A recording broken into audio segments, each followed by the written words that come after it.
नमस्कार। मैं मुकेश बाकर इस ऑनलाइन प्लेटफॉर्म पर आप सभी का हार्दिक स्वागत करता हूं। तो आज का अपना टॉपिक रहेगा व्यतिकरण। व्यतिकरण का वैसे आपने अध्ययन क्लास 12 में कर लिया है और वही आपके व्यतिकरण है। तो व्यतिकरण की परिभाषा की बात करें हम, नॉर्मल जानकारी, तो उसमें हम क्या पाते हैं कि जब दो ध्वनि तरंगों को प्रसारित किया जाता है तो अध्यारोपण के फलस्वरूप कहीं पर इनका आयाम अधिक तो कहीं पर इनका आयाम कम हो जाता है। और हम जानते हैं कि जो व्यतिकरण है उसमें उस ध्वनि की तीव्रता आयाम के वर्ग के समानुपाती होती है। और हम क्या देखते हैं कि जब आयाम में कमी व वृद्धि होगी, कहीं पर आयाम कम तो कहीं पर अधिक होता है, तो उसके अकॉर्डिंग उसकी तीव्रता, जो परिणामी तीव्रता है, उसके मान में भी कहीं पर कमी तो कहीं पर अधिकता होगी। और यही प्रोसेस, यही प्रक्रिया व्यतिकरण कहलाती है। व्यतिकरण के प्रकारों की बात करें तो व्यतिकरण के प्रकार अपने दो होते हैं। एक तो संपोषी व्यतिकरण और सेकंड होता है विनाशी व्यतिकरण। दोनों के बारे में आपने परिभाषाएं पढ़ी होगी। आज हम है सबसे पहले उनकी परिभाषा पढ़ेंगे। परिभाषा के बाद में जो सिद्धांतिक व्याख्या है और जो व्यंजक है वो हम प्राप्त करेंगे। तो स्टार्ट करते हैं अपनी क्लास।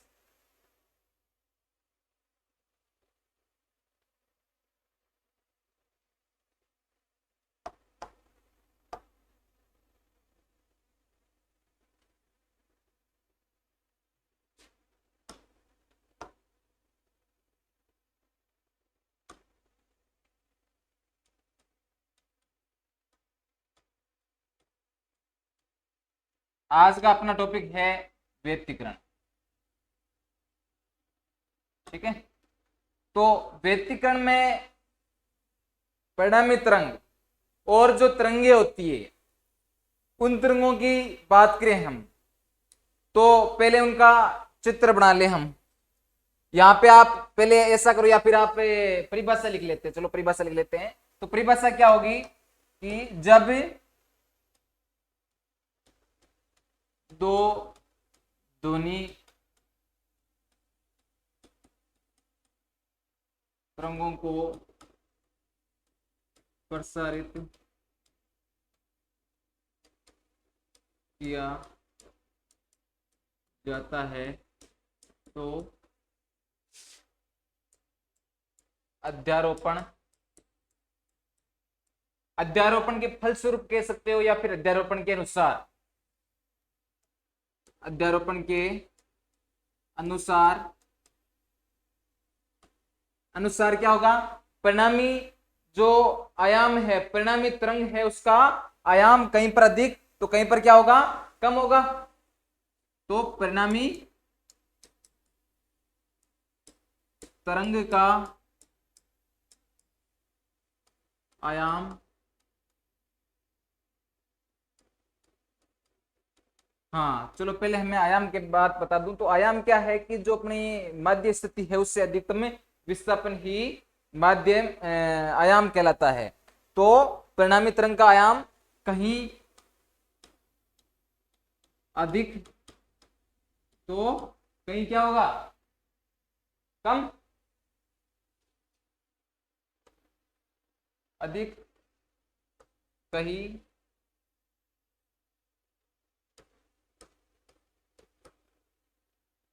कहीं अधिक तो कहीं कम होता है। अब परिणामी तरंग की तीव्रता की बात करें तो परिणामी तरंग है उसकी तीव्रता, परिणामी तरंग की तीव्रता आयाम के वर्ग के समानुपाती होती है। तो परिणामी तरंग की तीव्रता भी अधिक या कम होगी। अध्यारोपण के सिद्धांत के अनुसार परिणामी तरंग की यह प्रक्रिया क्या कहलाएगी भाई? यह प्रक्रिया व्यतिकरण कहलाती है।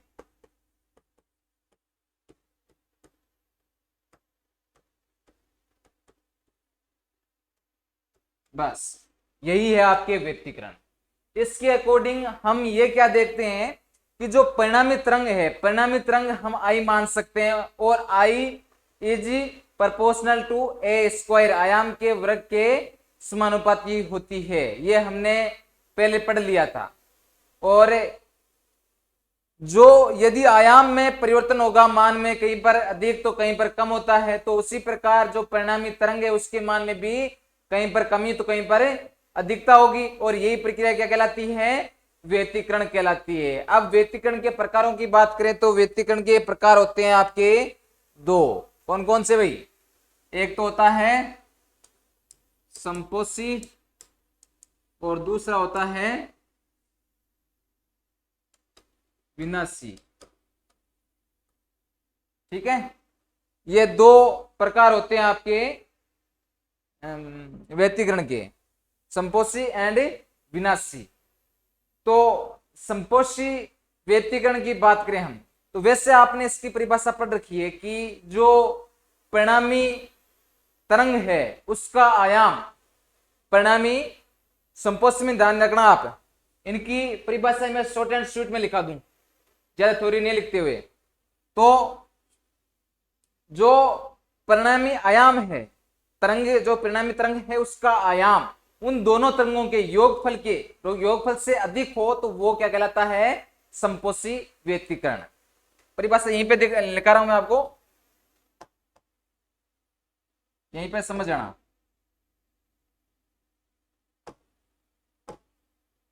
कि परिणामी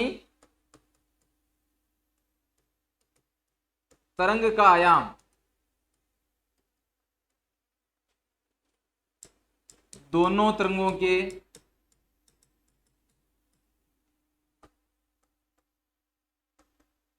आयाम से अधिक हो।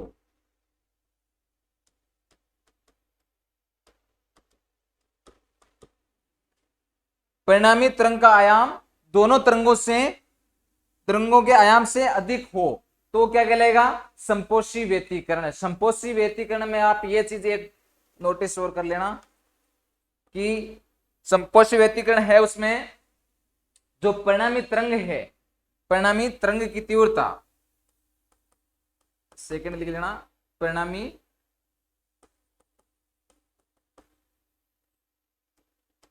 तरंग की तीव्रता दोनों तरंगों के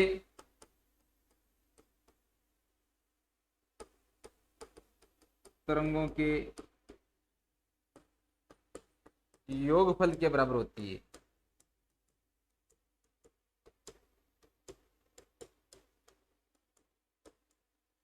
बस ये तो होगी आपके संपोषी। सेकंड वाला विनाशी की बात करें तो जस्ट इसके अपोजिट की परिणामी तरंग का आयाम दोनों तरंगों के आयाम से क्या हो, कम है तो क्या कहलाएगा? विनाशी व्यतिकरण। तो इसकी परिभाषा क्या लिखूंगा मैं? जब परिणामी तरंग का आयाम दोनों तरंगों के आयाम से कम हो तो क्या कहलाएगा? विनाशी। और इसमें क्या हो? अधिक हो। सेकंड वाले में क्या होगा? इसमें यहां पे योगफल है और इसमें क्या होगा? अंतर। परिणामी जो तरंग की तीव्रता क्या होगी? परिणामी तरंग की तीव्रता दोनों तरंगों के अंतर के बराबर होती है। बस ये है आपकी विनाशी और संपोषी, संपोषी एंड विनाशी। बस व्यतिकरण की परिभाषा और व्यतिकरण के जो प्रकार है उनकी व्याख्या और उनकी परिभाषा ये आपके सामने है।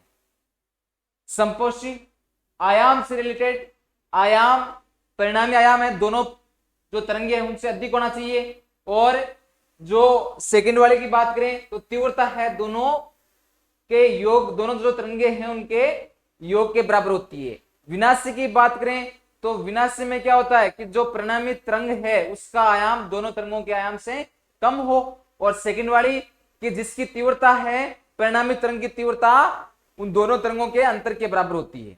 अब इनके चित्र की बात करें हम तो देखो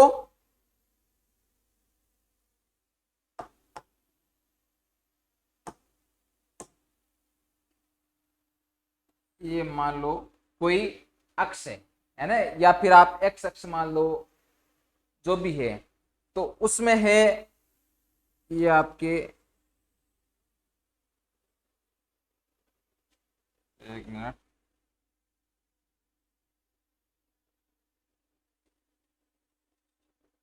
ठीक है। एक तरंग तो ये होगी जिसको मैंने परिणामी तरंग कहा, क्या हो जाएगी, परिणामी तरंग।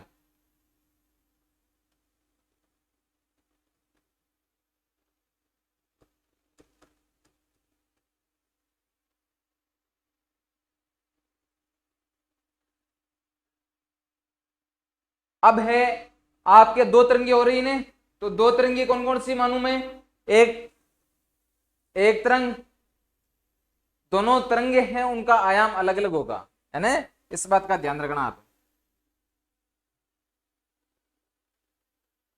ये जो है आपके, ये तो होगी परिणामी तरंग, ये हो जाएगी आपके दूसरी तरंग, और ये हो गया आपके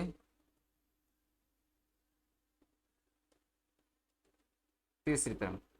अब इसके आयाम की बात करें तो इसके आयाम मैंने मान लिया A1, आयाम को नाम दिया A1, ठीक है। अब है ये आप फर्स्ट सेकंड थर्ड नाम दे दो, चाहे परिणामी तरंग या फर्स्ट या सेकंड कैसे भी आप नाम दे सकते हो, ठीक है। तो ये तो है इसका आयाम, जो तरंग फर्स्ट है, फर्स्ट मान लो ये हो जाएगी आपके सेकंड तरंग। अब सेकंड तरंग है उसका जो ये आपके आयाम है वो मैंने माना A2, क्लियर भाई इतना। ये आपकी होगी परिणामी तरंग, और ये है, अब इसमें आप देखना जो मैंने ये लैंग्वेज लिखी है क्या वो इस चित्र में है, देखो इनको गौर से, तो इनमें हम ये पाते हैं कि जो मैंने ये लैंग्वेज लिखी है बस वही लैंग्वेज इसमें है, जैसे कि जैसे है, कैसे हैं कि मैंने कहा परिणामी जो तरंग है उसका योग होता है, तो योग है दोनों में, ये देखो परिणामी तरंग ये वाली है ना, अरे ये वाली है। अब देखो विनाशी व्यतिकरण, क्लियर हो गया, ये तो संपोषी क्लियर है। अब विनाशी की बात करते हैं।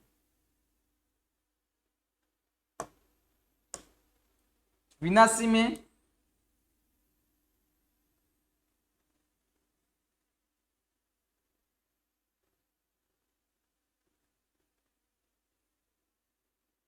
विनाशी का चित्र देखना,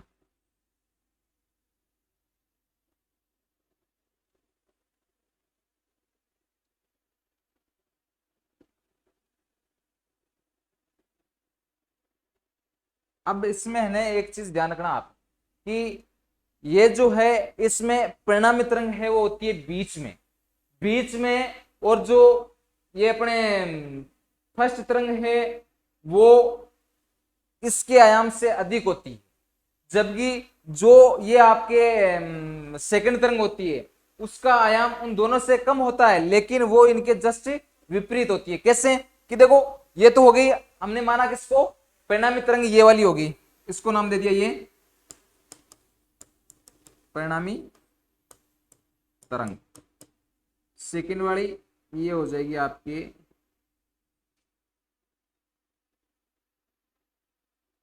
फर्स्ट, और जो सेकंड है वो देखो इधर से आती है, इधर से।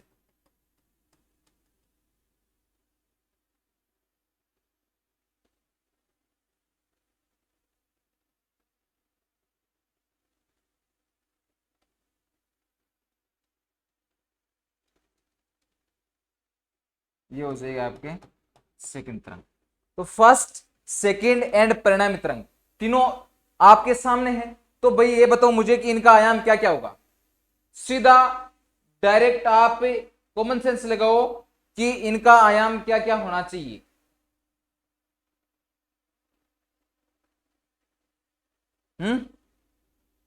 क्या होना चाहिए देखें। तो देखो इसका आयाम सबसे है, इसका नाम मैंने दे दिया A1, इसका आयाम मैंने मान लिया A2, ठीक है। तो भाई इस परिणामी तरंग का आयाम क्या होगा, A1 माइनस A2 नहीं होगा क्या, A1 ये वाला है, ये हो गया न्यूनतम, तो A1 माइनस A2 होगा। क्लियर है इतनी बात। बस अब आप इस चित्र से इसकी थ्योरी देखो, क्या जो मैंने थ्योरी लिखाई है वो इस चित्र में है या नहीं।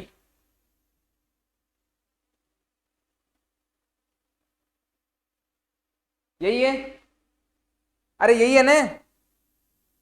मैंने क्या कहा कि जो परिणामी तरंग है उसका अंतर होता है विनाशी। तो यहां पे अंतर हुआ, परिणामी तरंग का मतलब क्या है कि ये एग्जैक्ट मान है, इसमें टोटली मान में से इस मान को कम करना है, और यही है आपके परिणामी तरंग। और इसमें क्या था, इसमें परिणामी तरंग ये वाला था, तो इसमें देखो दोनों का योग हुआ, टोटली मान ये वाली तो है, तो पहले इसमें A1 और A2 इनका योगफल के बराबर होती है। यही चीज लिखाई मैंने, अरे यही है ना। तो बस यही है आपके संपोषी और विनाशी व्यतिकरण, इतना ही। क्लियर हो गया इतना, इतना क्लियर हो गया। तो इसको आप लिखना चाहो तो लिख लो, अदरवाइज हम लेते हैं अगला टॉपिक, इसी से रिलेटेड है, उसका नाम होगा, अब सैद्धांतिक व्याख्या मान लो, विश्लेषण मान लो,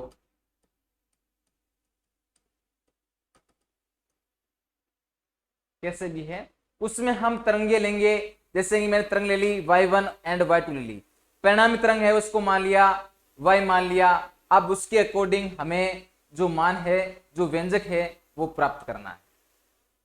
भाई आपके व्यतिकरण और व्यतिकरण के प्रकार क्लियर है, तो व्याख्या है, विश्लेषण है, उसमें कुछ भी नहीं करना है। जैसे कि हमें पता है कि परिणामी आयाम हमने क्या क्या लिया, A1 में A2, कलांतर इसमें हो जाएगा फाई, कलांतर फाई होगा, एंड जो समय है वो आ जाएगा आपके T। और क्या लिया, बस यही तो चीज है। तो अब हमें तरंग लेनी है, तरंग की बात करें हम तो जैसे कि मैंने माना कोई तरंग है व्यतिकरण के अध्यारोपण के फलस्वरूप है, किसी क्षेत्र में अध्यारोपित होती है, तो उस y1 मान लिया, सेकंड मान ली, y2 दो, ये हमारे पास में तरंगे हैं। ठीक है।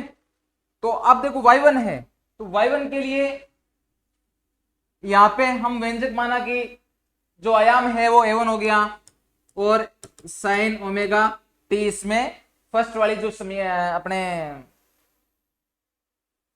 जो तरंग है उसका आयाम के अकॉर्डिंग हमने लिया साइन ओमेगा टी। सेकंड वाले में मैंने ले लिया A2। हाँ, इसमें आप यहाँ पे ध्यान रखना कि जो तरंग है उसमें विस्थापन उससे थोड़ा सा अधिक हुआ, विस्थापन अधिक होगा तो इसको मैं क्या लिखूंगा, साइन ओमेगा टी प्लस ये कलांतर और साथ में जोड़ देना फाई। ठीक है। अब परिणामी तरंग की बात करें हम, तो परिणामी तरंग क्या होगी भाई,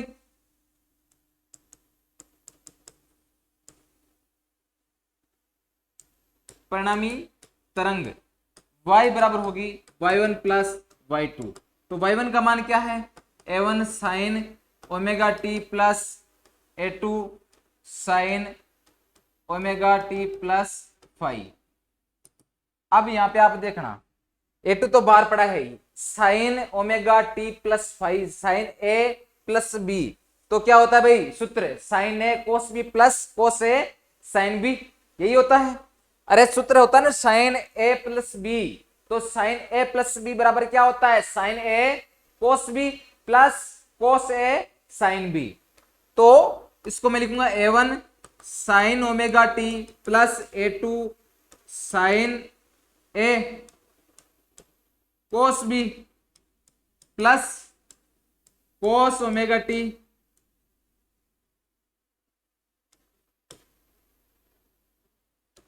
sign five, sine A cos B plus cos A sine B. ठीक है, अब A2 को इसमें गुणा करा दो तो ये हो जाएगा A1 sine omega T plus A2 sine omega t cos five plus A2 cos omega T sine five. अब यहां से दोनों में से आप कॉमन लेना चाहो तो कॉमन आ रहा है, इसमें से क्या आ रहा है common, sine omega t common आ रहा है, तो ये क्या हो जाएगा, या फिर साइन फाइव थोड़ी कॉमन आ रहा है, साइन ओमेगा टी ही कॉमन आ रहा है, तो साइन ओमेगा टी हम कॉमन ले लेते हैं, तो ये हो जाएगा आपके A1 प्लस A2 कोस फाइव, बाहर आ गया sine omega T plus A2 cos omega T sine five. कितना क्लियर है भाई? अभी तक मैंने है जो परिणामी तरंग है उसका योग लिखा है। अब देखो आगे, अब माना यहां पे जो मान है हमारे पास में, मान लेना है, माना ये वाला मान है A1 प्लस A2 कोस फाइव, उसको मैंने मान लिया कोस थीटा, यानी A कोस थीटा इसको मानना है। जो ये है ना आपके A1 प्लस A2 कोस फाइव, तो इसको मैंने माना A कोस थीटा। ठीक है, और सेकंड वाला जो साइन आपके है, कौन से वाला, sign A2 five, A2 five कहां है, A2 साइन फाइव, उसको साइन थीटा मान लिया मैंने। इसको देखो A1 प्लस A2 कोस फाइव है, उसको A कोस थीटा मान लिया। ठीक है, A कोस थीटा मान लो, और जो आपके बड़े वाला मान लेना कैपिटल, सेकेंड वाला आपके हो जाएगा A2 sine five equal to A sine theta. मान रख दिया। अब इसमें से ये जो हमारे पास में इक्वेशन प्राप्त की है उसमें अब मान रख दो, तो मान क्या होगा भाई, ये हो जाएगा आपके A cos theta sine omega T plus A2 sine five, उसको क्या मानेंगे A sine theta cos omega T. ठीक है, तो अब देखो ये सूत्र क्या बना भाई, क्या बन रहा है, क्या लग रहा है आपको, कोस A sine B sign A cos B, तो वापस वही सूत्र बन गया ने, कौन से वाला, अरे कौन से वाला बना, साइन ए प्लस बी वाला नहीं बना क्या, ऊपर वाला हमने क्वेश्चन किया था, तो उसी के अकॉर्डिंग बनेगा। तो मैं इसको क्या लिख सकता हूं, A sine omega T plus theta. Clear है भाई इतनी बात? ये आपके व्यंजक प्राप्त हो गया है। वैसे तो और हम इसको आगे और करना चाहे तो जो समीकरण ये वाली है इसको नाम आप दे दो, एक दे दो चाहे दो दे दो, इन दोनों से भी कर सकते हैं।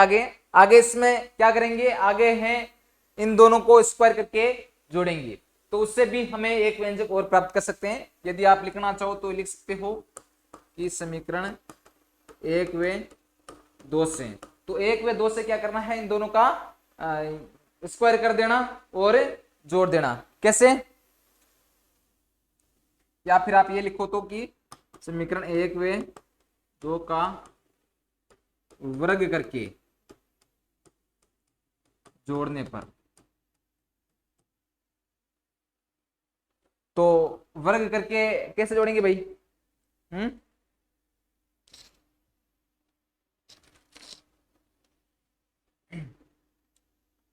वर्ग करके यहाँ पे ए कोस थीटा है और नीचे है ए साइन थीटा, तो इनका क्या लिखूंगा मैं? A square cos square theta plus A square sine square theta equal to क्या हो जाएगा?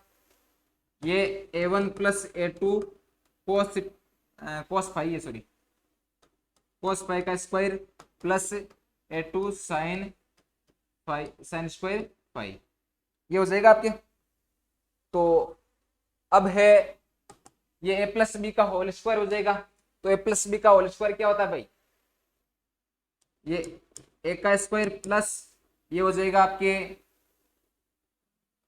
a2 का स्क्वायर कोस स्क्वायर फाई है plus 2a1 a2 cos phi plus a2 square sine square phi.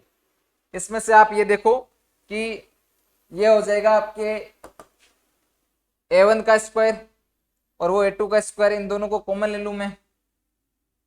इन दोनों में से देखना आप, a2 का स्क्वायर a1 वाला नहीं, a1 का स्क्वायर तो है प्लस a2 का स्क्वायर कॉमन ले लिया, तो ये क्या बन जाएगा? Cos square five plus sine square five plus 2a1 a2 कोस फाइव।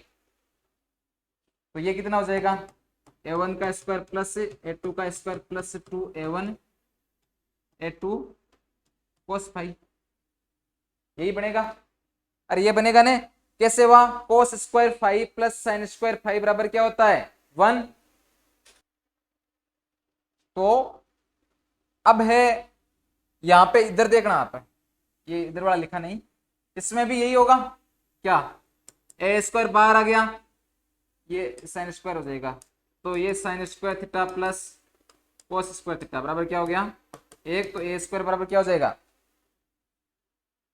a1 का स्क्वायर प्लस a2 का स्क्वायर प्लस 2a1 a2 कोस फाइव।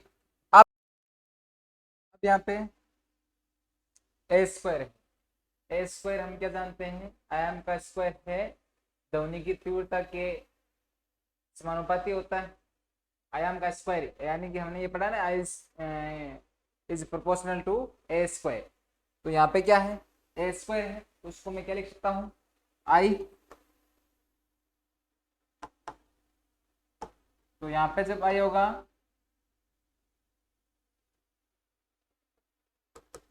ये कितना हो जाएगा? फर्स्ट है तो उसके लिए i1 का स्क्वायर प्लस ये हो जाएगा आपके i2 का स्क्वायर प्लस 2, ये सारा किस में आ जाएगा? रूट में i1 i2 cos फाइव। इस तरह से आपको ये यहाँ पे आप लिख सकते हो ध्वनि की तीव्रता, ठीक है। इस तरह से है आपको ये है डेरिवेशन प्राप्त करना है, व्यंजक प्राप्त करना है। बिल्कुल इजी था, बस ध्यान यही रखना है कि इसमें जब दो तरंगे लेते हैं तो उन दोनों तरंगों के सबसे पहले जो मान मानते हैं वो एग्जैक्टली सही होने चाहिए। उसके बाद में उन दोनों तरंगों का योग करके हमें परिणामी तरंग है वो प्राप्त करनी है, और उसके बाद में इस तरह से हमें ये अंत में जो व्यंजक है वो प्राप्त करना है। जो अंतिम व्यंजक है आई वाला, वो है आपकी ध्वनि की तीव्रता। तीव्रता को ऐसे व्यक्त किया जाता है, आयाम है उसको ऐसे व्यक्त किया जाता है, ठीक है। तो इनको एक बार आप घर पे जाने, घर पे है रिवाइज मार लियो, और साथ ही साथ लिखना है।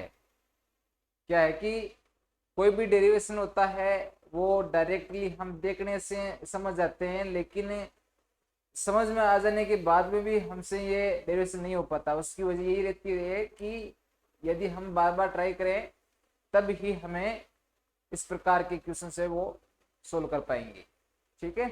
तो आज के लिए इतना ही काफ़ी, कल फिर मिलेंगे एक नए टॉपिक के साथ। धन्यवाद।